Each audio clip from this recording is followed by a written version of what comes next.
Patiram girls স্কুলের 100 নম্বর বুথে সুকান্ত মজুমদারকে ঘিরে গো ব্যাক স্লোগান তৃণমূল কর্মীদের।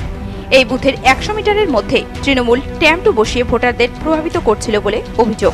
তাতে বিজেপি যুব মোর্চার সাধারণ সম্পাদক জ্যোতিষ রায় বাধা দিতে গেলে তাকে ধরে মারধর করা হয় বলে অভিযোগ।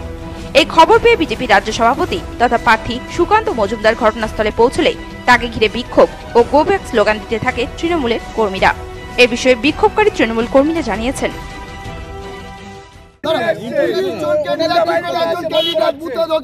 ঢোকার পর কেন উত্তেজিত করলো এই প্রতিরামে, এই অশান্তি কেন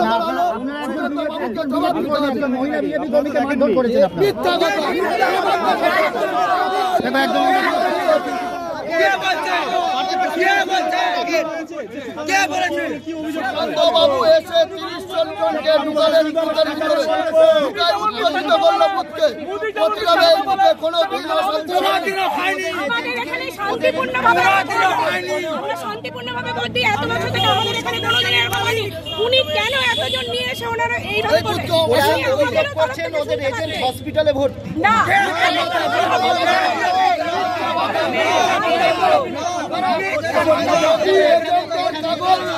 যদি এই বুথের এজেন্টের কাগজ দেখাতে পারেন আমরা মাথা ব্যথা।